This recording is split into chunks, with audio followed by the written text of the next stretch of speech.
Let them eat cake. Donald Trump's Central Planning Department is now saying that little girls should only get $2, not $35, and only a couple of pencils, not 250 pencils. These are actual words that Donald Trump repeated over and over again in the past 48 hours. Also, no deals. Donald is saying because he hasn't been able to secure any deals as part of his disastrous trade war, he may just start to make up his own deals in his mind and declare what the tariffs are going to be for each country. Isn't that what you did already that got us into this mess in the first place? Okay, Donald. Donald Trump also posted an AI image of himself as a pope. He called for reopening Alcatraz. He called for tariffing movies produced overseas. He hung out with the leader of the Proud Boys at Mar-a-Lago, Enrique Tarrio. He says he doesn't know if the Constitution applies to him. He doesn't think migrants should have trials. Oh, and they're cutting, 20% of the 4-star generals? Oh, and the week has just begun. Also, ALBOWS UP, a big victory for the Labour Party in Australia, which is their left-leaning liberal party there. The Trump-backed MAGA party over there, which is their liberal party, their conservative right-wing party is called the Liberal Party, led by Peter Dutton, had a humiliating defeat on Saturday. The Labour Party had a massive, massive victory, a huge repudiation of Trump and MAGA because the Peter Dutton liberal candidate, which again is their right-wing party, was Timu Trump. They're like the Maple MAGA Pierre Poilievre, and the way Pierre Poilievre in Canada lost his seat, lost his riding, although he basically shook someone down, a conservative in Alberta, to then take that person's riding. Same thing here with Peter Dutton, who lost his own seat in Dixon, and there the right-wing party had a massive defeat. Let's bring in Brett and Jordy. We've got a lot to discuss. A lot has happened over the past 24 to 48 hours, and it looks like Donald Trump spiraling out of control just continues to accelerate. It was funny, Brett. I saw some of the comments, and they were like, Ben, when you say total meltdown, we always think that's clickbait and you're exaggerating, but you're right. It is a total meltdown. I go, what else do you want me to call what this is? I'm just literally observing what I'm seeing right now. I don't know what else to call it. Hey, listen, if we were making videos about like Mitt Romney speaking about like his views on tax policy and we were like, Romney goes psycho, I totally get it. Okay. If you guys were like, come on now, come on. But like literally this guy goes psycho and has meltdowns every single day. Like let's not act like what we are seeing is normal stuff. You will own less and be happy. That is basically the mantra of this new Trump administration. And he is just spiraling out of control. I mean, is there anything more anti-American, brothers, than telling people, oh, you should do well with less? You should have less. And I'm going to tell you how much that you should have while I live in my gold tower and sit on my gold-plated toilet. Your daughter should only have $1 or $2. That's plenty. That's plenty. I mean, this is just absolutely crazy. It is certainly not the message that came from the Trump campaign as he was running in this election, and things just keep getting worse. And like we've been saying, this is just like the very beginning. We are in the eye of the storm right now, and when that storm actually hits, it's going to be devastating. We're seeing what's happening with freight. We're seeing what's happening at the ports. We are seeing what all the investors are saying, that everything is basically dried up and come to a complete halt and a standstill. And right now we are just waiting and bracing for the impact of all that, while Donald Trump, I guess, watches movies on TV and then tries to put those movies into his policy. Now he's obsessed with Alcatraz because maybe he watched Escape from Alcatraz, the Clint Eastwood movie, over the weekend on TV, and now that's in his head. It's just the whole deranged thing that's going on. So yeah, we're not going to sugarcoat it. We're not going to pretend like this is normal. We're going to be loud about what we are seeing because it is quite literally psychotic, the stuff that we are witnessing. Great to be here with everybody. Remember to add the MeidasTouch Podcast on Apple Podcasts. Remember to add the MeidasTouch Podcast on Spotify. Leave us a 5-star review if you can. Jordy, what's new on your end? I am excited for the show, brothers. Meidas Mighty. Anyone in Western PA, shout out to y'all. We're going on day 7 right now without power. You know what? It's all right. We're not going to complain. There are plenty of worse things that happen than being without power. Or Jordy's Wi-Fi. doing the pod by candlelight. Shout out to my relatives out here. Thank you guys for letting me use this room to do the podcast. And I did it here last week too. That's because my power was out. And just shout out to Western PA, man. We're a bunch of us Yinzers, man. We're a bunch of fighters. Shout out to Western PA. Benji, where do you want to start? Jordy, the way your face reacted, you seemed surprised when Brett was saying that the reason that Donald Trump has come out with this, we need to reopen Alcatraz, was because Escape from Alcatraz was actually playing in Southern Florida on the networks that Donald Trump was likely watching. It's just a brilliant point. He's exactly right. There were reporters who tracked that down and actually showed that that movie was playing at night while Donald Trump was vacationing, once again on the taxpayer dime. Also, what does Donald Trump want to do on the taxpayer dime? He wants to throw a military parade in June for his birthday with 50 helicopters, paratroopers, 7,000 soldiers, so he can look like Kim Jong-un. Also, Donald, and that's going to cost what, probably around $100 million or more. We previously reported how Donald Trump has been on a personal deal making, not in terms of the country. Donald Trump is building resorts in Qatar right now. Also, we learned earlier, New York Post exclusive, that Qatar gave Donald Trump and the American military their big jet for Donald Trump to build a new Air Force One with gold walls in it. So it shouldn't be surprising why federal spending is actually significantly higher right now under Donald Trump than it was under former President Biden. All Doge did was take your data, take your social security information, take your medical records, take your IRS file, and did nothing to cut costs at all. They're actually going to cause a massive amount of money to be added to our deficit in the short term, probably 130 to 200 billion based on what they've done. But then when you factor in the tax revenues that won't be collected and the dismantling and inefficiencies in federal government that they've caused, I would guess that it will probably be in the trillions. Let's get into some of what I talked about at the outset of this show. Here was Donald Trump in this interview with Kristen Welker, which was supposed to be the 100-day interview. And Donald Trump's on Meet the Press. And Donald Trump is asked, so are you okay with recession? Are you okay? And Donald Trump's like, yeah, yeah. Here, play the clip. And that's my question. Remember the long term. Yeah. Is it okay in the short term to have a recession? Look, everything's okay. What we are, I said, this is a transition period. I think we're going to do fantastic. Yeah. It's a transition. Yes, that's what he ran on. I will do a transition day period. Yeah, I'm okay. I'm okay with everything. What does it even mean? You're okay with everything? Here, Donald Trump tells Kristen Welker about the military parade. He goes, this is going to be great for us. This is going to be great. Here, let's play this clip. The president also told me that next month he's planning a military parade celebrating the 250th anniversary of the U.S. Army that also falls on his 79th birthday. We're going to have a big, beautiful parade. A military parade? Yeah, sure. Okay. We're going to celebrate our military. We have the greatest military in the world. What's the price tag? Do you know? Peanuts compared to the value of doing it. We have the greatest missiles in the world. We have the greatest submarines in the world. We have the greatest army tanks in the world. We have the greatest weapons in the world. And we're going to celebrate it. As support. What? And then Donald Trump talks about building a huge ballroom by the White House and that's one of his major priorities. A grand ballroom, he tells Kristen Welker. Here, play this clip. We are going to make and build a ballroom, which they've wanted for probably 100 years at the White House. And it'll be a world-class, beautiful ballroom.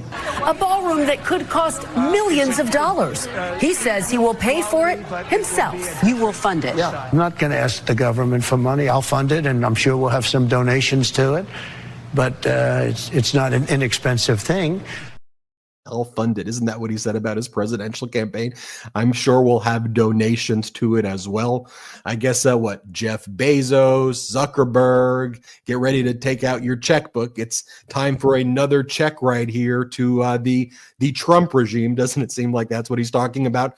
Then Donald Trump, as part of this interview, says that he's not sure if he needs to uphold the Constitution. He goes, I don't know. When asked a very direct question, don't you feel obligated to uphold the Constitution? Here, play this clip.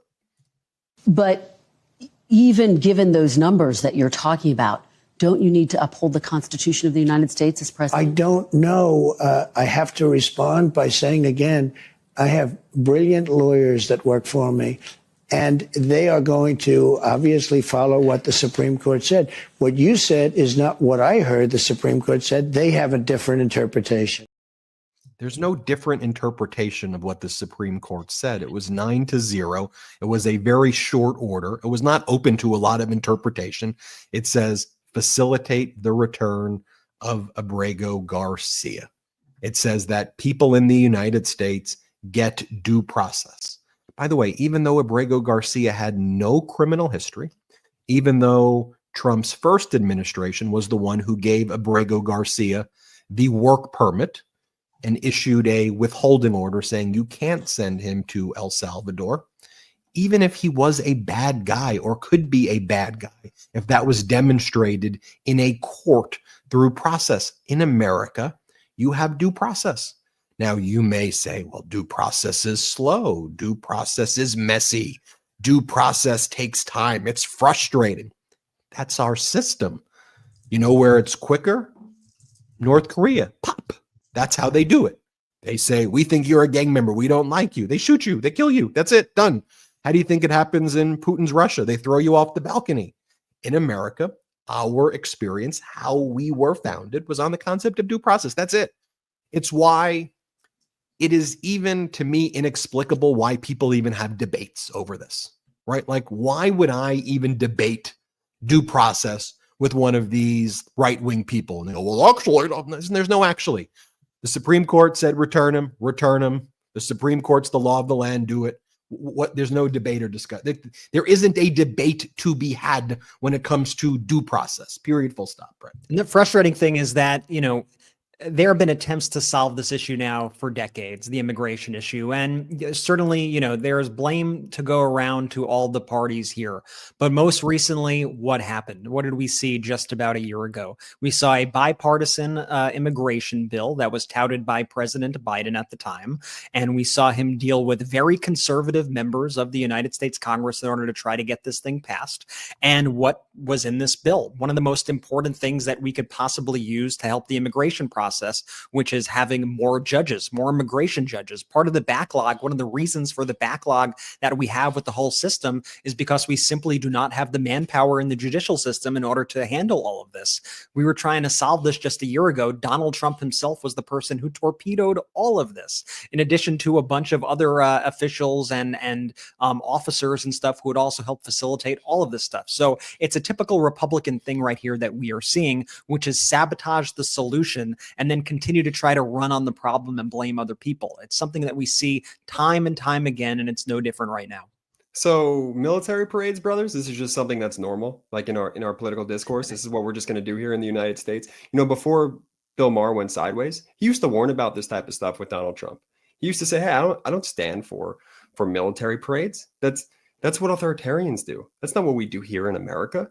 And so the gaslighting from that Kristen Welker interview, like, genuinely, my heart is pounding watching that, because not seeing any sort of pushback in the, respect of, do you think this is just a normal thing for a president to do?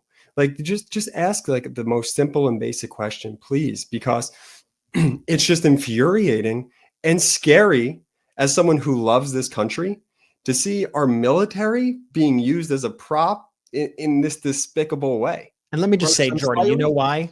Because Donald Trump is a failure. Donald Trump is a complete and total failure through and through, and his presidency this term has been no different than the rest of his life. A complete and total failure. When you look at all of the objective metrics, Donald Trump has failed. When you look at immigration, how he's handling immigration, he's actually deporting fewer people than President Biden did. He had a lot to say about President Biden and his deportations. He's actually deporting fewer people. He's making a big scene out of it. He's trying to turn everything into this TV moment, this kind of real life twisted episode of Cops and he's actually deporting the wrong people rather than getting rid of criminals. He's getting rid of like innocent people and people who are actually citizens and all this stuff. But Trump is actually deporting fewer people. Donald Trump promised that prices were going to go down right away. Prices are higher, even though he likes to pretend that they're not. He liked to pretend that inflation was going to go away. Not the case. He would like to pretend that his tariffs were going to solve everything. Well, they did not. If you go through every little subject matter, every topic, Donald Trump has been a failure. So what's the only thing that he could do to try to claim success? It's to try to do these performative antics that grab the headlines and don't mean anything. They're just like ridiculous, like what like a 2-year-old might say, like, what would you do if you were president? I would do a parade for myself. I would do Alcatraz. Like, he just shouts out all these things because those things are like easy to him, right? He doesn't have to actually work with Congress. He doesn't actually have to do the actual work that it entails to really be a leader, to really be a president, to rename the Gulf of Mexico to Gulf of America, or to say, I want to reopen Alcatraz. He can't get the real stuff done. So he's so focused on all of these sideshows. Donald Trump said on day one, he was going to have the largest mass deportation exercise in the history. He said on day one, millions of people would be rounded up. I'm glad that that did not happen. We see what Donald Trump's doing with about 200 plus Venezuelans, 85% who have no criminal history, who are in a concentration camp in El Salvador. But what's Donald Trump now been saying over the past 24 to 48 hours? Their new plan as of May 5th is to pay migrants $1,000 to self-deport. So I guess what was the plan? Torture individuals with no criminal history and throw them into concentration camps, and then try to pay off other migrants who are here, and you revoke their temporary protected status. They're here legally. And then you pay them off $1,000 with the threat, do you want to go to concentration camps in El Salvador? And Donald Trump, again, ineffective, negligent, even in his most dastardly of policies. Another point I want to make, and Jordy, you were saying the fact that corporate news normalizes military parades.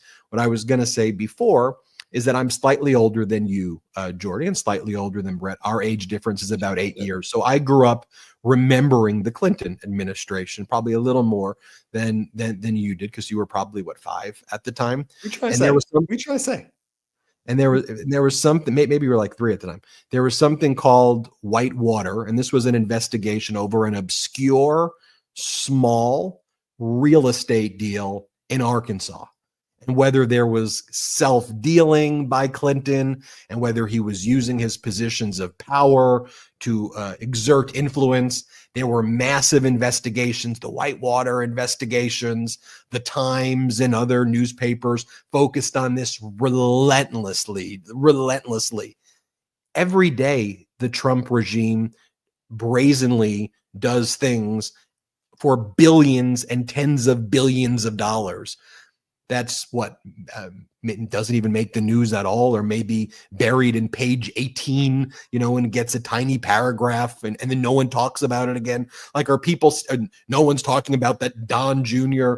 is created a club called the Executive Branch for $500,000 per membership with David Sachs, the crypto czar, and they're throwing parties at the Willard Hotel where they're just flaunting this club, which presumably is access to the crypto czar and the executive branch. Donald Trump's deal in Qatar for resorts to be made there, the Abu Dhabi fund spending billions and billions of dollars using the Trump-aligned crypto, Trump selling meme coins. Heck, earlier today, just today, Donald Trump posted about his meme coin dinner. If you have the most Trump meme coins, you get to meet with Donald Trump. I could go on. I mean, I could spend 10 shows. And that's not to mention like the fact that the other stuff that's happening directly in the White House. Even these executive orders against these law firms are like a protection racket that we are seeing right now. They actually did a great report on 60 Minutes last night about this, where they had an attorney speak about this. And it was John Kecker. Is that how you say his name? Yeah, we had on the show. We had him on.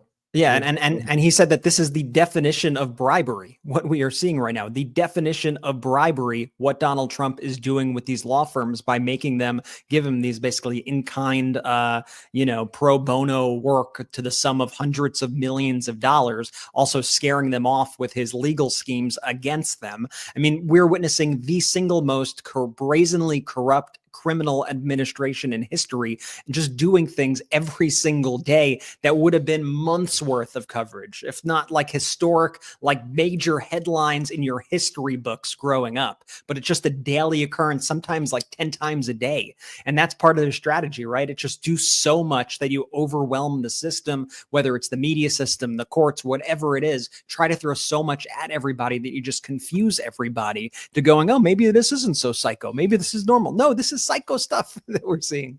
But what they didn't account for, Brett, in this administration is this community, is the pro-democracy community, the Meidas Mighty, independent media really putting their flag in the ground and saying, we know how to report on this shit, and we're going to do it every single day. And we're going to meet the moment every single day and call this stuff out, right? You'll get those people out there, oh, Alcatraz, it's just a distraction from this. Don't pay attention to that. Pay attention to all of it, because it's utterly friggin' ridiculous, and people are smart enough to walk and chew gum at the same time, and they could care about multiple issues and call Trump out for his utter complete incompetence, and also what he does to our economy, and also what he does to Albrego Garcia, and also this, and also people are fed up, and you should be angry at every single thing. Period. End of story. Prime Minister Mark Carney will be visiting the White House on Tuesday. Ahead of that, Donald Trump is attacking Canada more, talking about annexation, basically giving the middle finger to Prime Minister Carney in the Oval Office today, saying, I'm not sure why he even wants to be here. I guess he wants to make a deal. Everybody wants to make deals with us. No, you are no deals, Donald. Actually, nobody has wanted to make deals with you. You took existing deals, some of which were made during your first administration, like the 2018 trade deal you did with Japan, or the USMCA, United States, Mexico, Canada agreement, which you basically just renamed NAFTA and updated a little bit and pretended it was your deal. But that's what you did in your first administration. You ripped that to shreds. I did a whole post on our Substack Meidas Plus about how Donald Trump violates every rule of negotiation, from setting arbitrary deadlines against himself, to breaching prior agreements, to underestimating his opponents, to not coming in with the data set or a full data set that understands the situation, to sending mixed messages, to undermining his negotiators, to having multiple negotiators saying different things. Donald Trump has never been a good negotiator. He's never been a good builder. He's been a destroyer. He bankrupted Atlantic City, where he put 3 casinos next to each other, assumed massive amounts of debt. The casinos cannibalized each other and put tens of thousands of people out of a job. And people were warning, this is the stupidest thing. Why are you doing 3 casinos over leveraged like that right next to each other? They're all going to compete against each other. You don't know what you're talking about. I'm going to do a big, beautiful casino, the biggest 3 that you ever did. That's basically like what he's doing with his tariffs. Everybody who knows this says, you're going to crush the economy. You don't know what you're talking about. We're getting rich. You don't even understand. The fact that all trade has stopped with China means we're getting rich. It's like he doesn't know the basics of economics. I want to talk about that and more. We've got a busy day here in the news. We're going to cover it all. I want to remind everybody to check out store.MeidasTouch.com for that pro-democracy gear. We also got the Maple Meidas gear, 100% made in Canada. I want to give another shout out to our Australia viewers. ALBOWS UP. That's kind of our elbows up for Australia. ALBOWS UP for the Meidas Down Under, or the Meidas Mates. We're still working through names there, but they really stood up against Donald Trump this past weekend. And a reminder, everybody, to go to MeidasPlus.com. Let's take our first quick break of the show. We've got a lot to discuss when we return. Small decisions like where you bank can have a big impact. Think about it. Having $10,000 in a traditional bank produces 3 tons of carbon dioxide per year. That's the equivalent of driving 10,000 miles in your gas car. By switching to Climate First Bank, you can change that.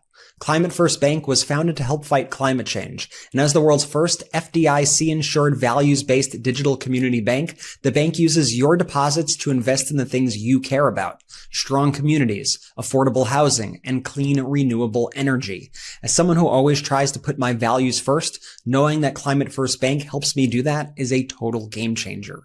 So let's fight the climate crisis together. Open an account with Climate First Bank today and put your money to work to fight climate change. Visit climatefirstbank.com/Meidas to learn more.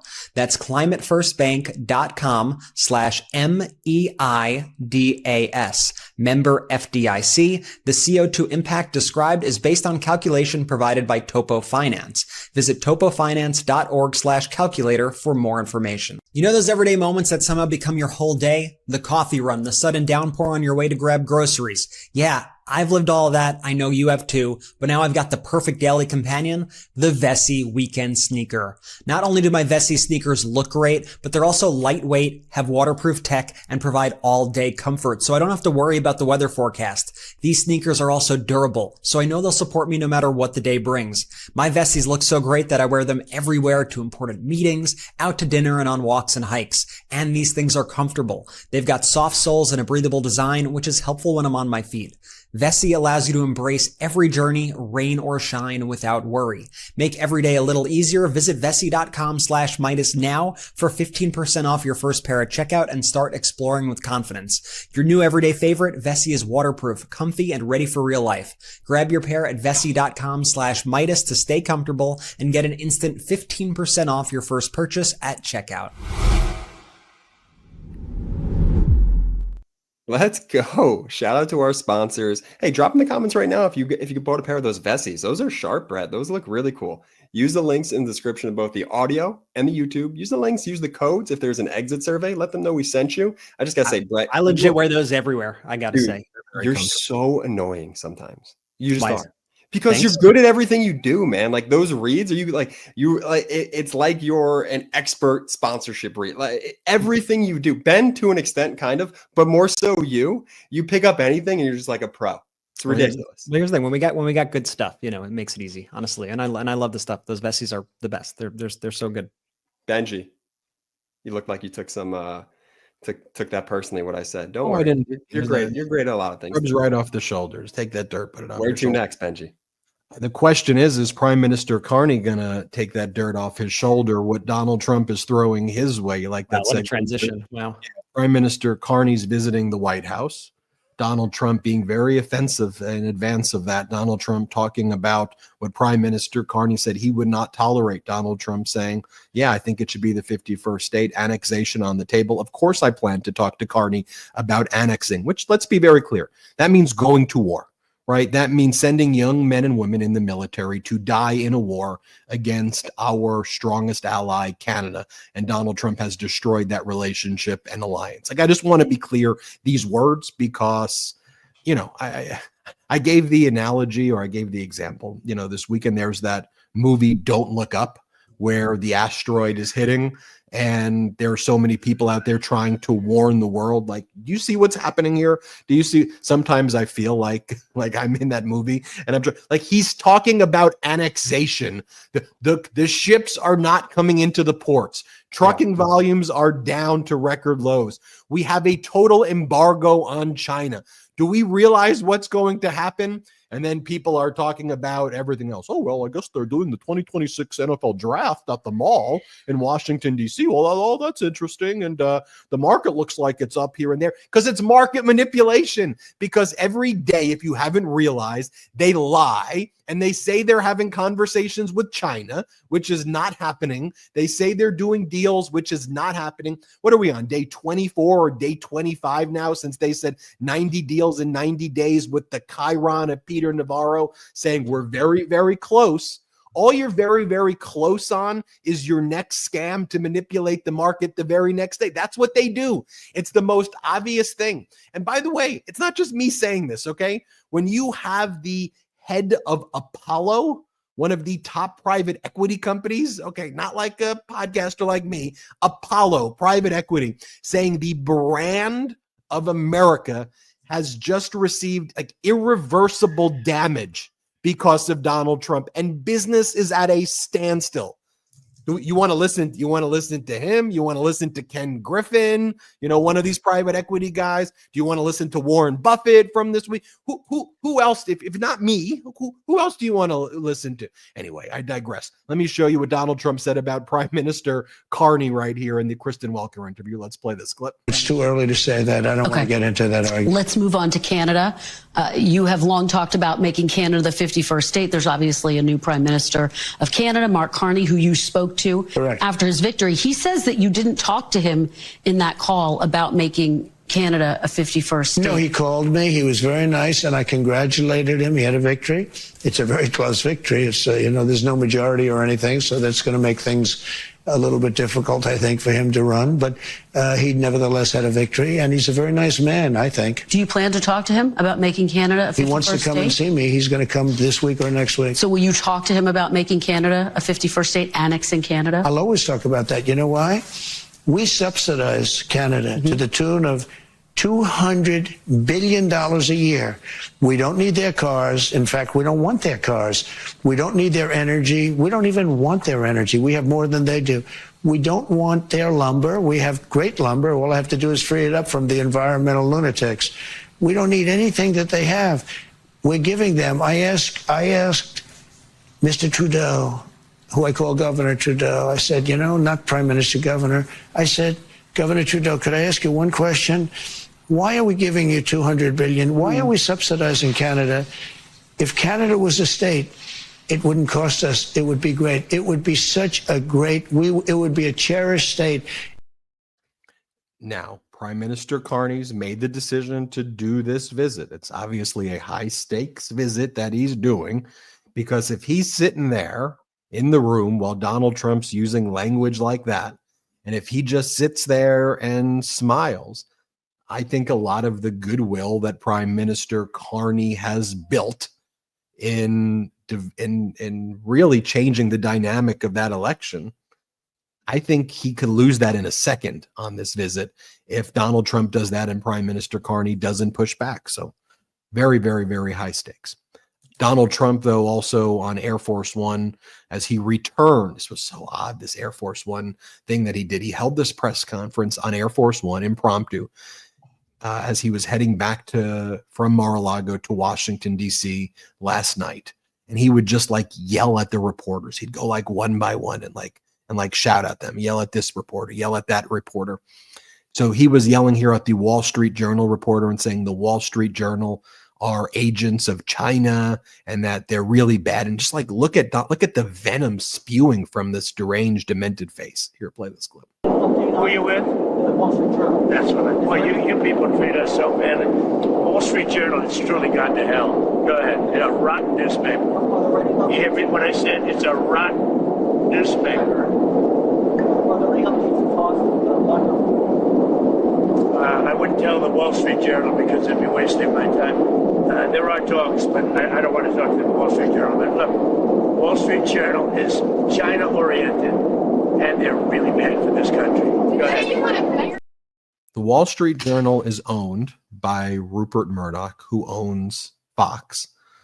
Donald Trump berates the reporter and then says, "Did you hear what I said? Do you hear what I said?" He says, "You're China-oriented." What the hell does that even mean? And just be clear, that's how he's treating the Wall Street Journal, because the Wall Street Journal is reporting on the impact of tariffs. They're supportive of Trump. They've endorsed Trump. They go very light on Trump. They gave Trump every benefit of the doubt. And all they're doing now is reporting on what the tariffs are doing. Remember my example, don't look up. All they're saying is, look, they're not even going the full distance of what they should be saying right now, right? They're just saying, looks like a comet. Looks like a comet's coming, everybody. And that pisses off the authoritarian in Donald Trump. Because no, it's not like a miracle. It's all going to go away. None of this is actually happening. And stop complaining. Little girls, by the way, why does he keep bringing up little girls? That's the example that he always goes back to. Beautiful little girls and their dolls. He brings up over and over again. They need 37 dolls. They need 250 pencils. First off, No one has $37. I understand that Trump has golden toilet bowls and he raised his kids like driving, like the kids would have like the most expensive stuff. And here's a photo for our audio listeners of Trump, Melania, and Barron in the gold apartment that they live in, or maybe fake gold, but who knows? That's not the experience of 99.9999999% of Americans. Sometimes they want there to be they don't have golden strollers. Maybe sometimes people want $1 they can't afford, or maybe people just want to put food on the table for their kids and they're living paycheck to paycheck. And even though Donald Trump claims that he's solved inflation and that gas is $1.87 and grocery prices are all down and housing is magically more affordable, no, you know what a mortgage rate is right now? It's about 6.9%. It's about 7%. It's significantly higher right now. And you could keep on lying, but the reality is that I understand your MAGA mush brain cult followers will go, Donald says it's 198. Donald Trump claims mortgage rates are 2%. Even though I see it's 6.9%. Maybe I just listened to him. I don't know. But most Americans can actually see it and feel it. And we know you're a freaking liar. We know. That's why your approval rating is sub 40 in a lot of polls right now. And on the economy, 35, 34%. Here's Donald Trump with Kristen Welker. I'm going to show you him say this a few times. But here he is with Kristen Welker talking about little girls and beautiful girls should only have $2. Here, play this clip. Talk about the tariffs. And I want to ask you about something you said this week. Got a lot of attention. You were at your cabinet meeting. You said, quote, I'm going to quote what you said, maybe the children will have $2 instead of $30. Yeah. And maybe the $2 will cost a couple of bucks more than they would normally. Are you saying that your tariffs will cause some prices to go up? No, I think the tariffs are going to be great for us because it's going to make us rich. But you said some dolls are going to cost more. Isn't that an acknowledgement that some prices will go up? I don't think a beautiful baby girl that's 11 years old needs to have $30. I think they can have $3 or $4 because what we were doing with China was just unbelievable. We had a trade deficit of hundreds of billions of dollars with China. When you say they could have $3 instead of $30, are you saying Americans could see empty store shelves? No, I'm not saying that. I'm just saying they don't need to have $30. They can have $3. They don't need to have 250 pencils. They can have 5. But you're basically saying there could be some supply shortages because of the tariffs. We don't have to waste money on a trade deficit with China for things we don't need, for junk that we don't need. Well, junk that we don't need. And also it should be noted that as part of this embargo with China is not sending over the rare earth minerals that become component parts in a lot of our electronics. So right now we are utilizing supply that companies stocked up on, believing that Trump worst case scenario and the worst case scenario is happening. For those audio listeners, Brett just pulled up a meme right here. Pull it up one more time. And it's a MAGA supporter when Senator Bernie Sanders says, we should improve healthcare via tax hikes on the 1%. The MAGA Red Hat supporter cult member goes, this sounds like North Korean communist hogwash. But then Donald Trump says, your kid only needs $1 and you need to be punished for watching foreign films. Because Donald Trump also said that he was going to put tariffs on films that were produced in other countries. The Red Hat Trump MAGA supporters go, sure thing, Donald. Sure thing, Donald. Jordy. Here's my thing, and I don't want to feel like I'm bullying Kristen Welker here because I'm not, but here's my issue. She holds his hand so much through this interview that she starts to try and interpret his words for him to sane wash what he's saying. She's treating him like any normal president or any normal person, or that she's having a conversation with someone who's intellectually all there.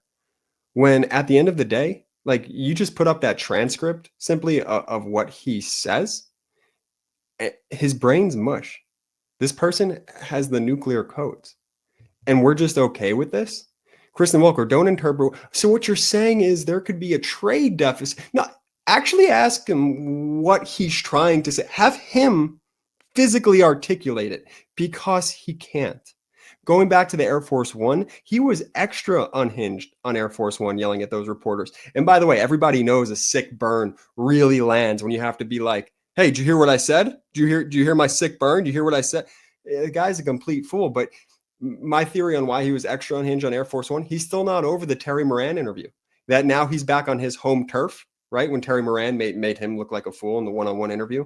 Now Trump feels like he's back in his home turf on Air Force One. He gets to bully these reporters. He's got his friends to back him up. He's got his friendly reporters in there to back him up. He can act like a total jagoff. And every single day, this guy gets more and more unhinged. And corporate media treats this like it's normal behavior that we're supposed to and expect to see from someone who holds this high of an office, the highest office in America. Are you kidding me? That's why I think sometimes with Trump, what you have to do is just write his words verbatim or just show what he says completely unedited. Because when people read his words on paper, when they hear it just long form, not with the media interpretations of what he's saying or what he's trying to say, you see just how deranged he is. Donald Trump likes to say in these trade negotiations that aren't happening, Donald Trump likes to say they don't have the cards about the other countries, right? He always says they don't have the cards. Not only does Donald Trump not have the cards, Donald Trump is simply not playing with a full deck. And we are seeing that now every day when we watch him. It seems to get worse and worse and worse. Today, he was asked about this new ridiculous plan that he hatched over the weekend about Alcatraz, where he goes, okay, we're going to reopen Alcatraz. Alcatraz hasn't been open for 60 years as a prison. It's like a museum right now. It's a tourist attraction. It's the national parks. It's a popular tourist attraction. And one of the reasons it was shut down is because it was far too expensive to operate. It was just incredibly inefficient to operate.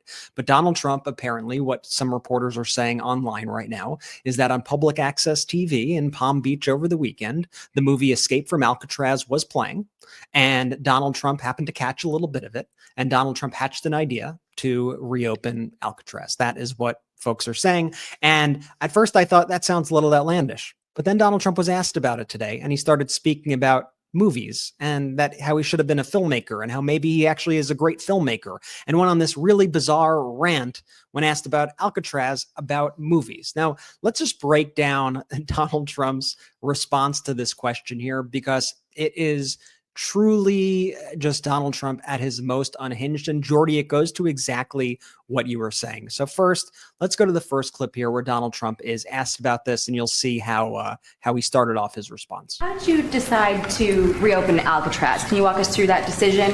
Did I say what? To reopen Alcatraz, how will you use it? How did you come up with the idea? Well, I guess I was supposed to be a movie maker. We started with the movie making, and we'll end. I mean, it represents something very strong, very powerful in terms of law and order.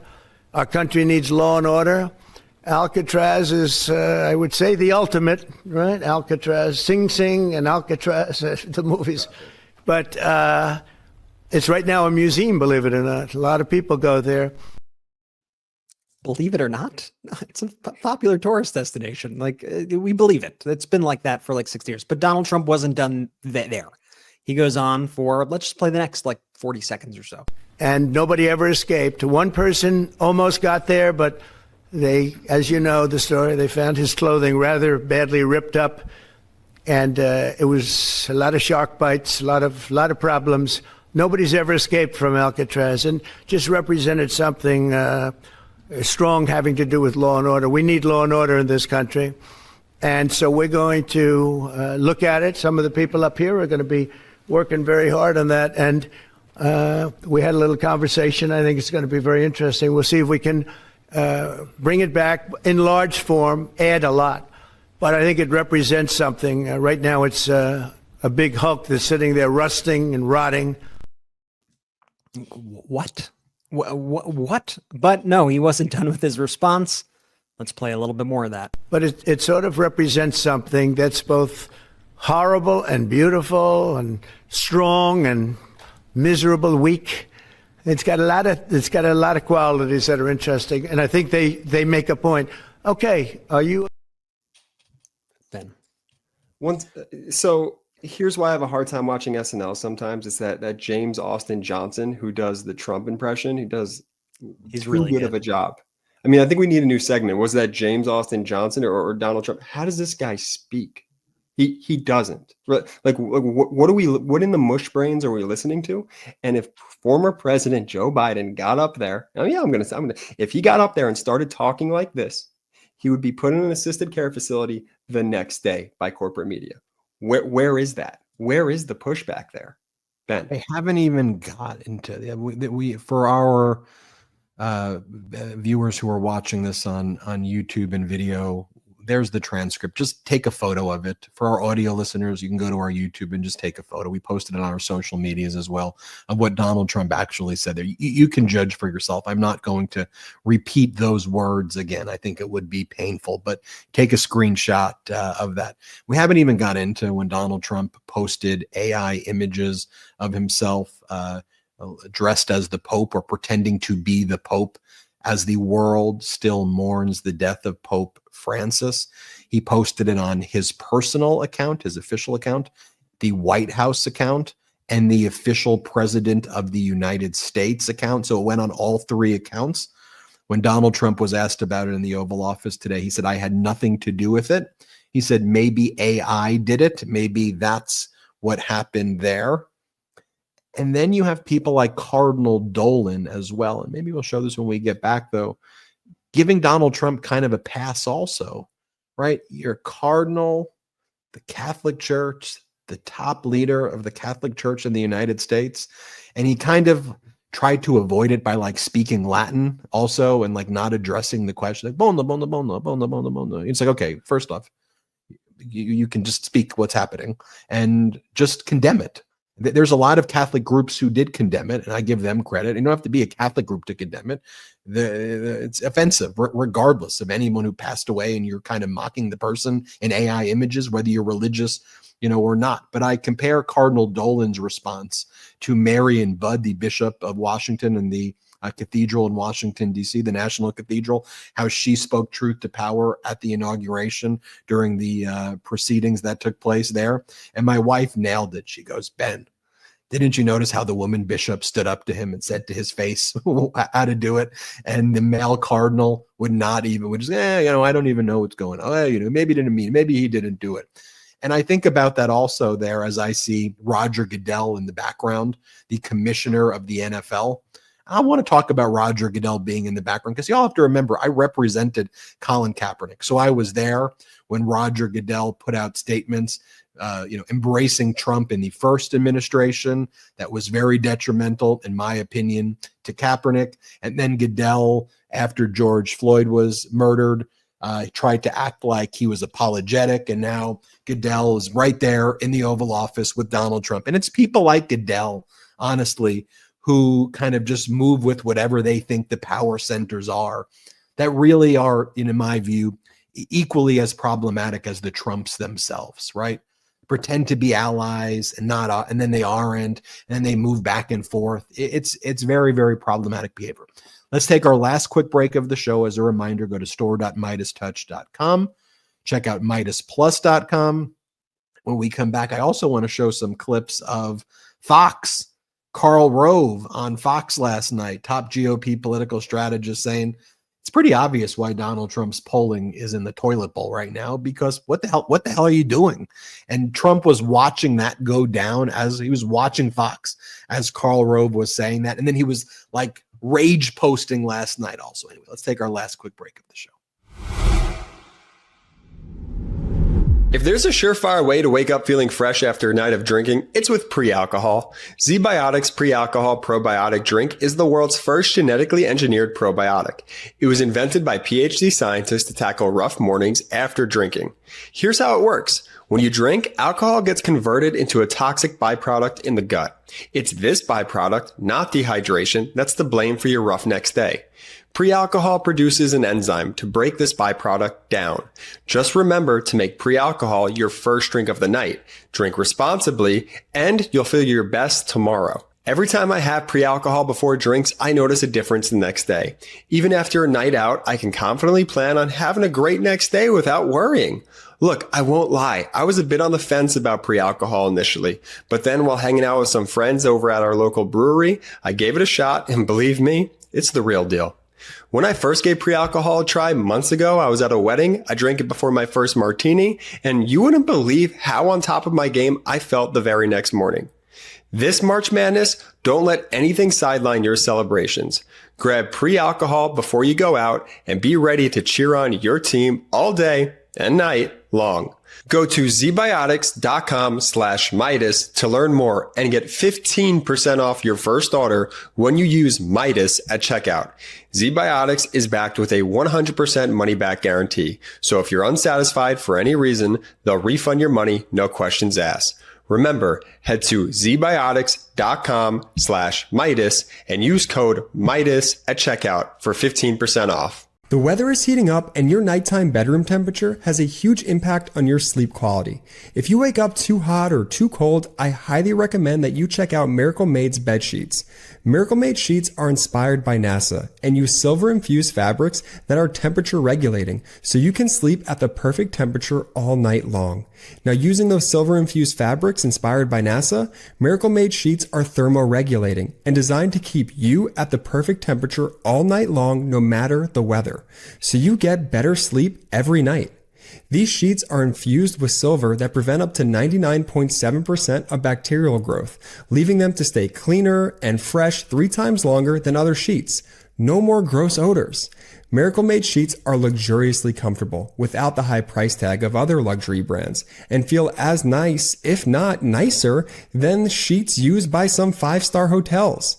Stop sleeping on bacteria. Bacteria can clog your pores, causing breakouts and acne. Sleep clean with Miracle. Upgrade your sleep as the weather heats up. Go to trymiracle.com/Meidas to try Miracle Made sheets today. And whether you're buying them for yourself or as a gift for a loved one, if you order today, you can save over 40%. And if you use our promo code Meidas at checkout, you'll get free 3-piece towel set and save an extra 20%. Miracle is so confident in their product, it's backed with a 30-day money-back guarantee. So if you aren't 100% satisfied, you'll get a full refund. Upgrade your sleep with Miracle Made. Go to trymiracle.com/Meidas and use the code Meidas to claim your free 3-piece towel set and save over 40% off. Again, that's trymiracle.com/Meidas to treat yourself. Thank you, Miracle Made, for sponsoring this episode. Let's go. Shout out Miracle Made. Shout out ZBiotics. Hey, they were like day one Meidas pod, like pro-democracy, all in on us from day one. So shout out to them. Drop in the comments if you've used ZBiotics or if you, I've outfitted my whole house with Miracle Made sheets. So let me know. Links in the description of both audio and the YouTube. Use the links, use the codes. Let them know we sent you. Benji, where to next? All of this going on, there's a lot of stories that aren't being discussed, which, given the size of our platform, I think it's important that we talk about before I get into Donald Trump claiming that he thinks that AI may have posted the image of himself as the Pope and he doesn't know who did it, even though it was on his accounts. And then he also said that he thinks it's funny. But remember, Donald Trump previously said it was a joke, and it was just in jest when he said that he would end the war in Ukraine in 24 hours. Remember, Donald Trump told Time Magazine that it was a funny, that he was just joking, and that the fake news is to blame for taking him seriously. But notice that's how he operates with all of the stuff that he does. It's a joke. Everything's a joke. Everything's a joke. And I'm reminded of that Turkish proverb, right? That when the clown enters the palace, he doesn't become the king. The palace becomes the circus, or words to that effect. But no offense to clowns and circuses. I mean, clowns are okay. I like clowns. I don't like fascist clowns or fascist circuses. But like, just take a look at this. Enrique Tarrio, the leader of the Proud Boys, he was hanging out at Mar-a-Lago this weekend and partying with Donald Trump. When I read this, I was like, is this real? It is. It is. Enrique Tarrio posted, "I just had a great conversation with the President of the United States. He called me and my mother over while we were at dinner and said he was sorry for what Joe Biden did to the January 6ers. He knew the hardships me and my family faced for 3 long years. He knew how many times they moved me, and he said he is working on making things right. I thanked him for giving me my life back. He replied with, 'I love you guys.' To the January 6ers, he wanted me to send y'all a message. He said, 'Thank you.' And this has been confirmed now by numerous media sources. White House officials confirmed that Trump had the conversation last night with Enrique Tarrio. Enrique Tarrio was sentenced to 22 years in prison by Judge Timothy Kelly, a Trump-appointed judge. And Judge Kelly, again, who Trump appointed, said Tarrio was the ultimate leader for January 6th. This is a direct quote from the Trump-appointed judge who sentenced Tarrio to 22 years. Quote, "It is kind of hard to put into words how important that a peaceful transfer of power is. Our country was founded as an experiment in self-government by the people, but it cannot long endure if the way we elect our leaders is threatened with force and violence," Judge Kelly said during the sentencing. Quote, "What happened that day on January 6th did not honor our founders. It was the kind of thing they wrote the Constitution to prevent against." Again, a Trump-appointed judge said that when sentencing Enrique Tarrio, who was partying with Donald Trump at Mar-a-Lago this past week. And again, this shouldn't be a Democrat or Republican thing. When it comes to due process, it shouldn't be a Democrat or Republican thing. When I'm observing all of these things and showing you what Trump's saying and posting AI images of himself and talking about annexing Canada. By the way, in the interview, Donald Trump also said that he has not ruled out using military force against Greenland. Again, an ally of ours in NATO is Denmark. Greenland's part of the Kingdom of Denmark. That's what Donald Trump said in the interview, just threatening our own NATO allies right now. Again, this shouldn't be Democratic or Republican things as well. By the way, Donald Trump doesn't even talk about, did you notice that Donald Trump never even talks about the minerals deal with Ukraine? It was all they talked about. And now that they did one, because it was actually a pretty good deal for President Zelensky to try to get some security guarantees as well for Ukraine. And Donald Trump was so desperate to do a deal. Trump's kind of embarrassed about the deal. And the MAGA base hates that that deal was done with Zelensky. And it was actually done on Zelensky's terms. You notice they don't even talk about that. And they try to bury that story. But that's all we were actually hearing about. It is interesting to watch the kind of the MAGA influencers when stuff like that happens, because we're finding out right now that Trump is actually now sending some advanced air defense systems to Ukraine. He's sending more weapons to Ukraine, which is the thing that they always got mad at President Biden about. And they just don't say anything when Trump does it. It's always interesting, when he actually finally relents and does the right thing on certain issues, that they actually can't celebrate things that might actually be okay.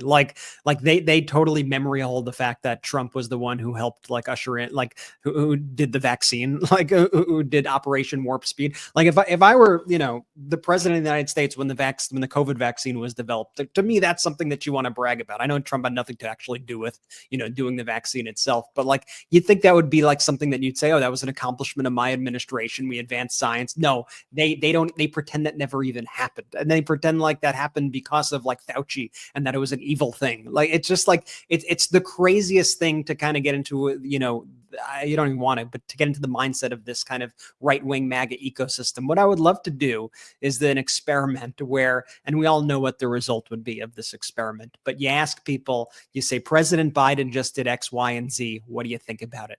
Donald Trump just did X, Y, and Z. What do you think about it? And watch them give two completely different answers. I want to hear President Biden is offering $1,000 of taxpayer money to immigrants who are here illegally to self-deport. President Biden wants to give taxpayer money to people who are here illegally to go back to their home countries. How do you feel about that? I'm going to say that the MAGA, the Trump supporter, is going to have a much different answer to that question than the things they are saying about Donald Trump's idea to do just that he announced today. That's all I'm saying. We should 100% do this. Let's hit up our guy, Adam Mockler. And next Trump rally that he appears at, he should do that exact question that you just posed, but President Biden just did this, or President Biden did this during his administration, the $1,000. What do you think about this? And just get the responses. It's a great job for Mockler. Great job. Yeah, we'll talk to Adam about it. I mean, President Biden's comprehensive bipartisan immigration bill would have enhanced immigration judges in order to expedite deportations of people who may have criminal histories or who shouldn't be here. But it would be done in a respectful way that preserved human dignity. And Donald Trump killed that bill. And now Donald Trump's whining and saying, well, we can't do trials anymore. That was one. I don't need to play all these clips of Trump, but Trump says we don't need, there's too many trials that are happening. I want judges who don't do trials. Huh? You want judges who don't do trials? Again, Jordy, if former President Biden said that, it would be an impeachable offense. I mean, any one of these things would be impeachable offenses, invoke the 25th Amendment type stuff, and it would have happened. and it would have happened. Other news that's going under the radar, I guess, pun intended. Newark Airport radar loss left controllers blind for 90 seconds. Air traffic controllers guiding planes bound for Newark Liberty International Airport lost radar and radio communications for more than a minute early last week before flights at the key hub were snarled for days. According to people familiar, this was apparently such a traumatic event for the people who worked in air traffic control that they basically took stress leave. And they're already being worked so hard because of all the firings that have taken place that there's just not the resources there. I think one air traffic controller on background told CNN, do not fly into Newark Airport. We are an unsafe airport. Don't come here, was what CNN reported. And, now what you're seeing the Trump regime secretly tried to do is now rehire people that were fired. And I've had a number of members of Congress who I've been interviewing who said that's what they're doing. They don't want to talk about it. They're trying to rehire all of these people who they fired because they don't have the staff to actually run the government anymore.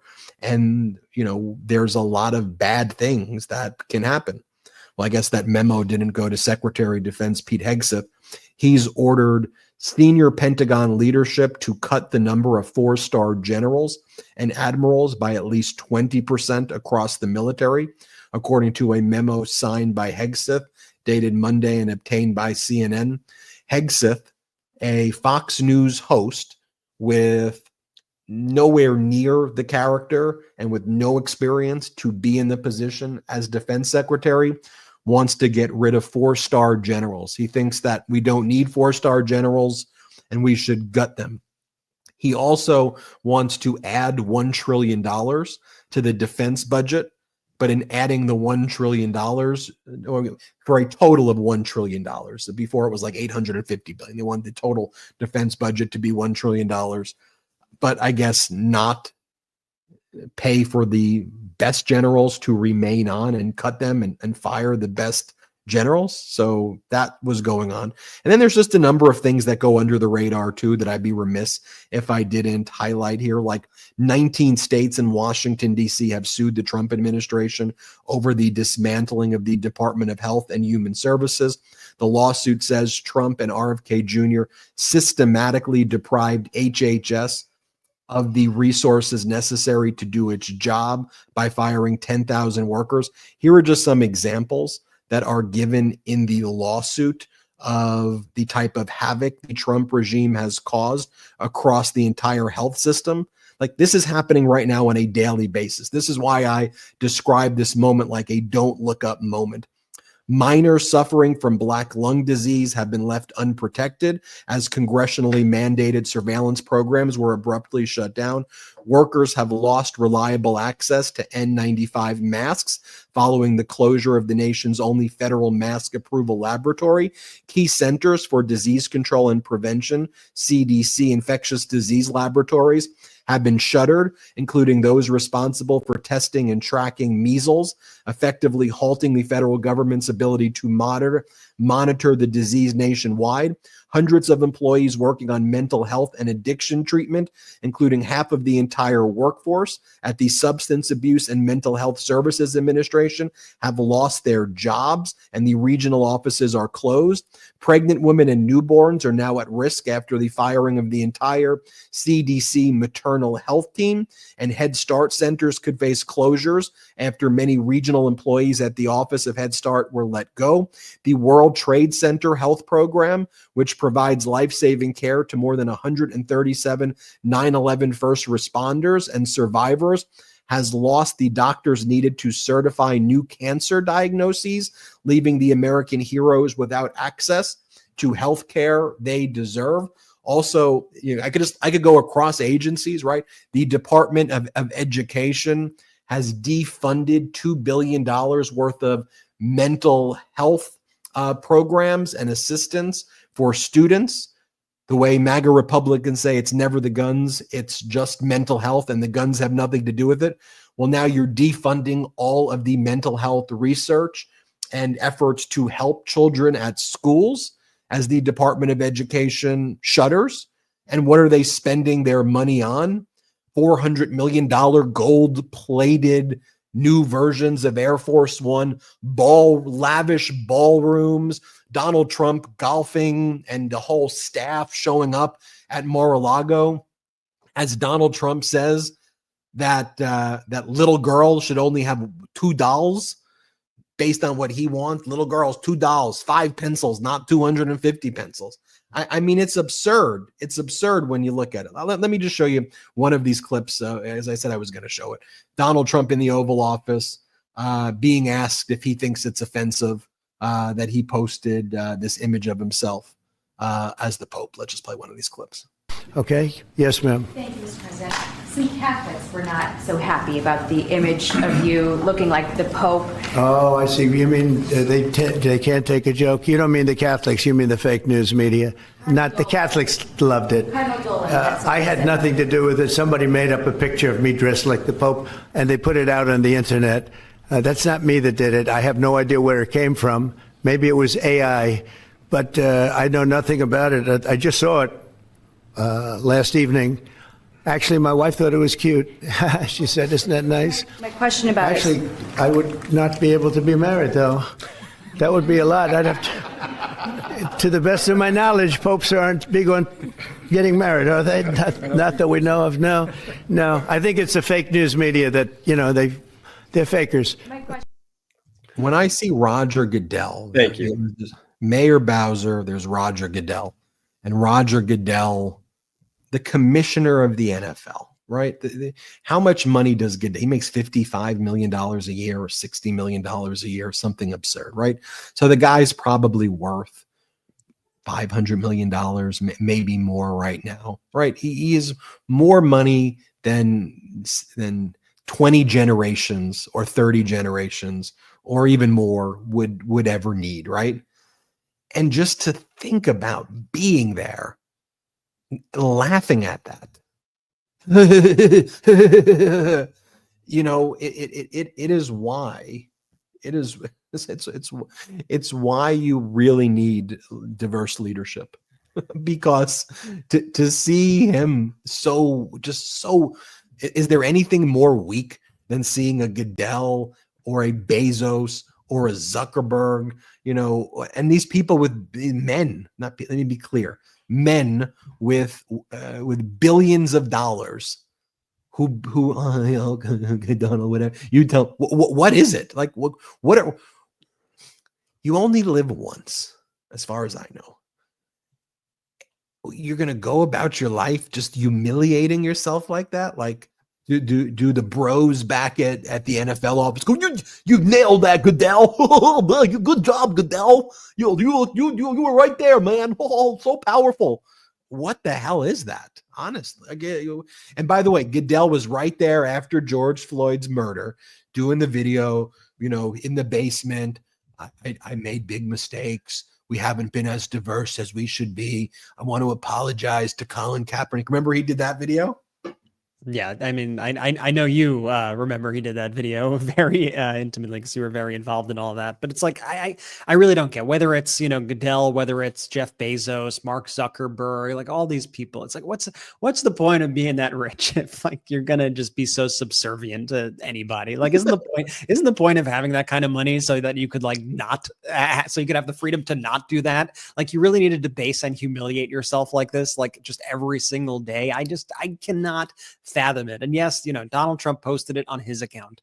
His follower and the White House then reposted it. The president of the United States account then reposted it. It's not like it was an accident. And this is also the guy, of course, who all the Trump supporters go, he writes his own content. He writes his own tweet. That's why I love him, because he does everything himself. Okay, so now he doesn't do everything himself. Just like sometimes I just wish they could take the L, move on, but they can't because they just need to constantly try to own the libs. And in this situation in particular, they're actually upsetting people who are in mourning right now. They're upsetting Catholics who are mourning Pope Francis. And now he's just out there mocking him. It's not the liberal media who's upset about this. It's the people who he's speaking about. It's the people that he's openly mocking. That's why we've seen Catholic bishops speak out. That's why we've seen other Catholic organizations speak out against this. And Donald Trump just continues to double down and triple down on what is going on here. That's why you saw Karl Rove. I got to say, Ben, I'm the only thing I'm upset about with you is that in the past few weeks, you've played clips that made me agree with Karl Rove and Steve Bannon and Ann Coulter and things like that. Like, I don't like that. Then I need to take a shower after this episode. Brett, to be fair, Karl Rove spends the first 3 minutes before going into the criticism, knowing Trump watches it, like saying, he's been so great. You've been so great on deportations. You've been so great. So there's that. So like, it's not just all criticism. So I will say that first, Brett. Well, I feel like what Fox is constantly trying to be, though, to Trump in many ways is like a crisis PR firm and also a little bit of like a therapist for Trump and like like an informal advisor to Trump. And they're trying to nudge him in the right direction constantly. You see Laura Ingraham doing this all the time, trying to be like, they try to play to his ego. He'd be really strong if he did X, Y, and Z. It's like, it's so pathetic when you actually kind of pick up on the cues that they're trying to send to Donald Trump. But Karl Rove is a guy, obviously, who is, the evil mastermind of like the Bush administration. And he knows the data. He knows the numbers. He knows what's happening out there. He knows how bad things are looking for Republicans in the midterms. So this is his way of saying, like, dude, you gotta reel these things in. Like, you gotta at least pretend to care about, prices. You gotta at least pretend to care about any of this stuff that people actually elected you for, because you are spiraling right now. You are completely off the rails. And so what does Trump do? Trump just attacks the guy. Jordy, what are your thoughts? I just wanted to say this before we show that clip. Laura Ingraham Laura Ingraham dictates policy on her show because she knows Trump is watching, and she knows that she could kind of handhold, hide the medicine, get these points through to Trump every night on Fox. I just got to go back for our audio listeners. Please head to the YouTube. We're at 4.8 million subscribers on our YouTube, brothers. We're about to hit 5 million. Let's go. Big. Subscribe to the YouTube channel if you haven't. Sorry, quick aside there. Audio listeners, if you go to the YouTube and you watch that clip of Roger Goodell and that shit-eating grin, it'll just make you want to throw your laptop or your phone or whatever you have in your hand. Because, Brett, I'm going to say this way less eloquently than you did. What is the point of having fuck you money if you can't say fuck you?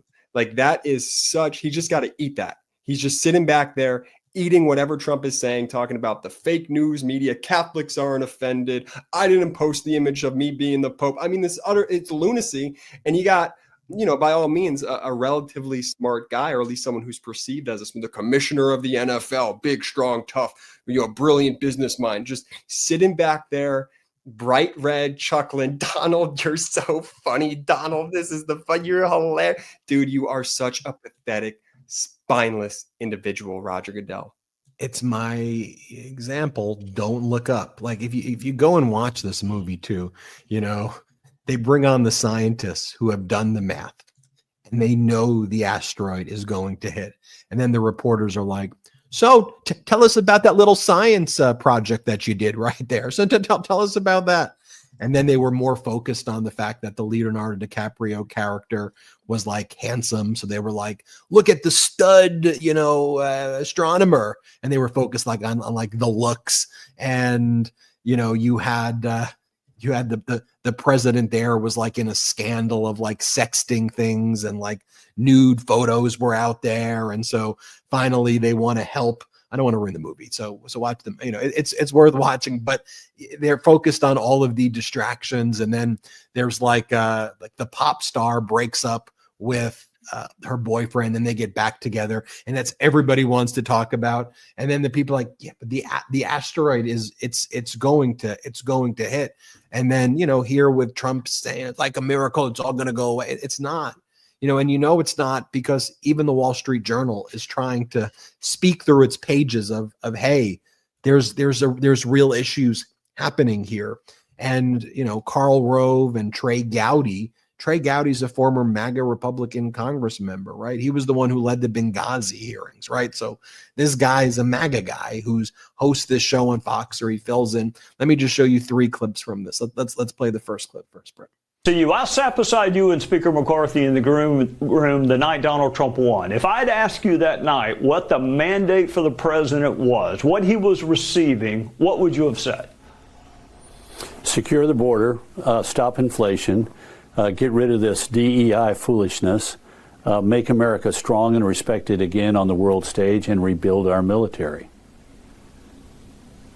All right, and if you were to give a progress report, I'm not into grades, but a progress report, I think sometimes people read a mandate too broadly. They think if I'm elected, I'm empowered to do whatever the heck I want. I don't remember any talk about Canada or Greenland or the Pope or deporting U.S. citizens the night he was elected.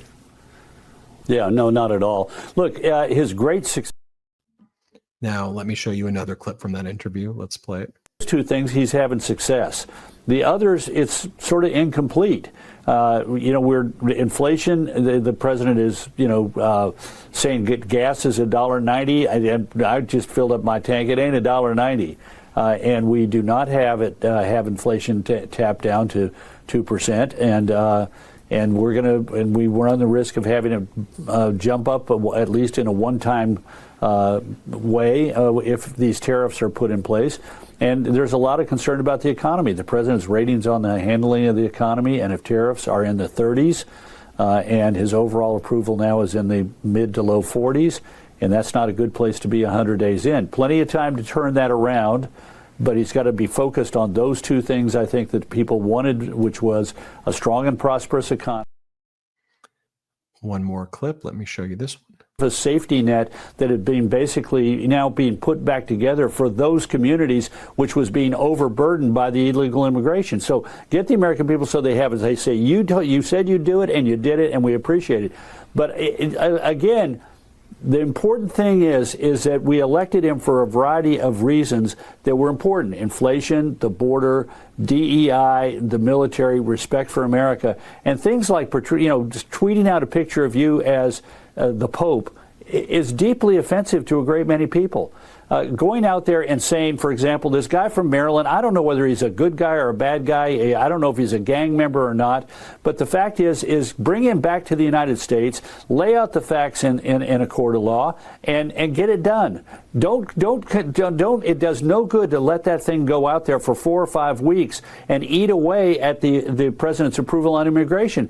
Take a look at the difference between approval ratings on the border, where he is in positive territory by a good margin, and handling the issue of immigration, which includes these other things, and it's significantly less, and he's upside down. That shows the discernment of the American people. Recognize that. And some other good news to report as well. I mean, it's pretty wild to hear that on Fox.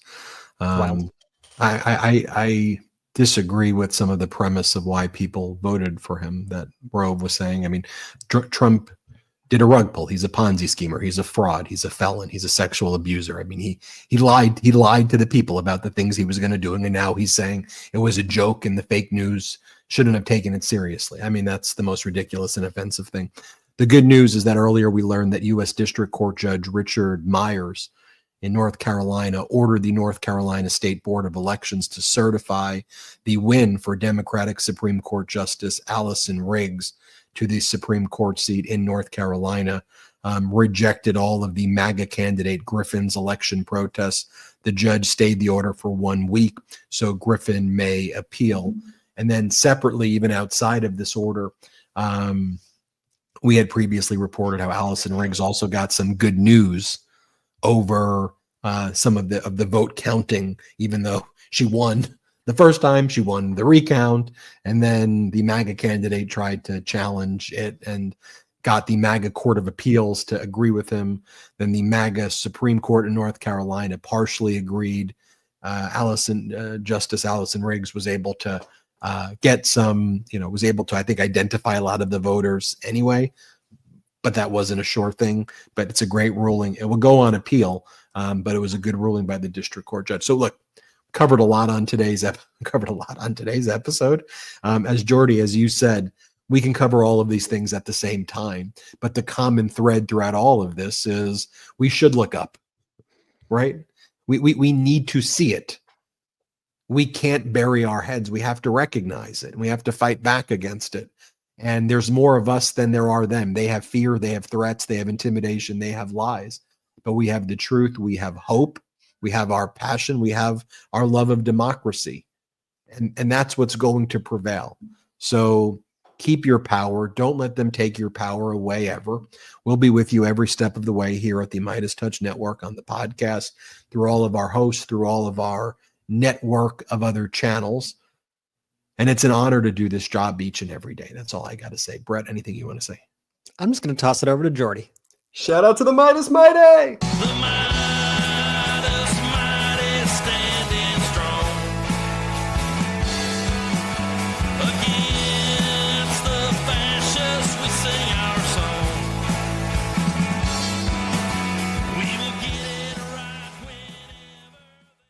Can't get enough Midas? Check out the Midas Plus Substack for ad-free articles, reports, podcasts, daily recaps from Ron Filipkowski, and more.